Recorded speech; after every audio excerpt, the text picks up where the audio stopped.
A história da independência do Brasil, olha, ela é diferente de tudo que se imagina. Ela não começa com um grande grito de liberdade, mas sim com uma fuga. Uma fuga tão inacreditável que mudou para sempre o destino não de um, mas de dois continentes. Pois é, parece coisa de filme, mas foi exatamente isso que aconteceu. A chave para a gente entender a independência do Brasil está toda aí, nessa fuga. É a história de como a capital do Império Português simplesmente abandonou a Europa e se mudou de mala e cuia para sua própria colônia. E por falar em imagens, a gente precisa conversar sobre o famoso Grito do Ipiranga. A pintura que todo mundo conhece é, na verdade, uma grande ficção heróica. A realidade, como quase sempre acontece, é bem mais complicada e, vamos combinar, muito mais interessante. Vamos desmontar esse mito para achar a história de verdade. Mas para entender o que aconteceu no Brasil, a gente precisa voltar um pouco. Nossa história não começa nas margens do Ipiranga, e sim nos campos de batalha da Europa. Para entender o Brasil de 1822, primeiro a gente tem que olhar para a França de Napoleão Bonaparte. No centro de tudo estava o grande problema de Napoleão. Ele era o dono da Europa, mas tinha um inimigo que ele não conseguia vencer no campo de batalha, a Grã-Bretanha. Qual foi a solução dele? Usar uma arma econômica, o bloqueio continental. A ordem era bem simples. Nenhum país da Europa podia mais fazer comércio com os britânicos. Ponto final. E essa ordem colocou Portugal numa sinuca de bico, uma situação impossível mesmo. Como um aliado histórico da Inglaterra, o reino ficou totalmente encurralado. Não tinha opção boa na mesa. Se obedecesse Napoleão, era a ruína econômica na certa. Se desafiasse, bom, aí era encarar uma invasão do exército mais poderoso da Europa. Era um beco sem saída. E a solução? Foi uma das mais inacreditáveis da história. Em vez de lutar ou se render, o príncipe regente Dom João tomou uma decisão radical: transferir o império inteiro para o outro lado do Atlântico. A corte toda fez as malas às pressas e fugiu para o Brasil, com uma escolta bem conveniente da Marinha Britânica. E não foi uma viagem pequena, não. Estamos falando de cerca de 15 mil pessoas. A realeza, ministros, juízes, funcionários, todo o aparelho administrativo de um império, de repente, estava a bordo de navios, cruzando o oceano em direção à sua colônia mais rica. E isso nos leva à maior inversão de papéis da era colonial. A colônia, o Brasil, virou a sede do império. O Rio de Janeiro, que era uma cidade colonial, se transformou da noite para o dia na capital de um reino que ia da América até a Ásia. Pensa bem, por 300 anos, a economia brasileira foi governada por uma regra muito simples, o chamado Pacto Colonial. O que isso quer dizer? Que o Brasil só podia comprar e vender para Portugal. Era um sistema fechado, super lucrativo, para a metrópole, claro. E com uma única canetada, Dom João quebrou esse monopólio de 300 anos. A primeira coisa que ele fez ao chegar foi decretar a abertura dos portos. Na prática, era o fim do pacto colonial. O Brasil estava, pela primeira vez, livre para negociar com o mundo, especialmente com quem? Com a nação que garantiu a fuga, a Inglaterra. Mas essa liberdade toda tinha um preço. Um preço bem claro, aliás.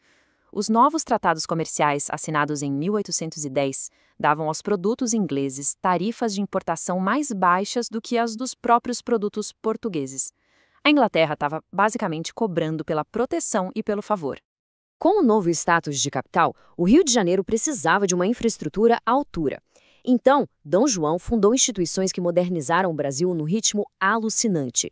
Veio o Banco do Brasil, a imprensa, academias, bibliotecas, tudo o que uma capital europeia precisava ter. O passo final dessa transformação aconteceu em 1815. Com a derrota de Napoleão lá na Europa, Dom João, para justificar por que ele continuava aqui, elevou o Brasil à condição de Reino Unido a Portugal e Algarves. Na prática, o Brasil não era mais colônia. Era, legalmente, um reino em pé de igualdade. E, claro, esse novo status de reino era algo que a elite brasileira, que agora estava lucrando com os portos abertos e a nova importância política, não ia abrir mão de jeito nenhum. Então, quando Portugal tentou colocar o gênio de volta na garrafa, o conflito se tornou inevitável. O que aconteceu foi que, lá em Portugal, estourou uma revolução liberal. E as cortes, que é como se fosse o parlamento português, exigiram duas coisas: a volta imediata do rei Dom João VI e, o mais importante para a nossa história, que o Brasil voltasse a ser rebaixado à condição de colônia, com o monopólio comercial de volta. Dom João VI acabou cedendo e voltou para Portugal, mas deixou o filho, Pedro, aqui como príncipe regente. Só que as cortes em Lisboa não se deram por satisfeitas e exigiram que Pedro voltasse também. Foi aí que a elite brasileira entrou em cena e pressionou muito para ele ficar. A resposta dele foi o famoso Dia do Fico, que na prática foi a primeira grande declaração de desafio. A partir daí, os eventos se aceleraram. Portugal anulou os decretos de Pedro. No Rio, a esposa dele, a princesa Leopoldina, junto com José Bonifácio, convocou um conselho e chegou à conclusão: a ruptura era a única saída. Cartas foram enviadas com urgência para Pedro, que estava viajando para São Paulo, e foi lá, ao receber essas cartas às margens do Riacho do Ipiranga, que ele declarou a independência. Mas que tipo de independência foi essa? É aqui que a gente chega no grande paradoxo da história brasileira. O Brasil se tornou independente não para mudar tudo, mas sim para garantir que as coisas mais importantes continuassem exatamente as mesmas. É o que muitos historiadores chamam de uma revolução conservadora. A independência não foi liderada por revolucionários radicais querendo virar a mesa. Pelo contrário, foi liderada pela própria elite e pelo herdeiro do trono português, justamente para evitar que a mesa fosse virada.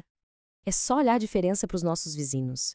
Enquanto as colônias espanholas se quebraram em várias repúblicas depois de guerras brutais, o Brasil manteve sua unidade territorial e sob uma monarquia. E, o ponto crucial, manteve a escravidão, que era a base da economia intacta por mais 66 anos. Agora, isso não quer dizer que foi tudo na paz, totalmente sem sangue.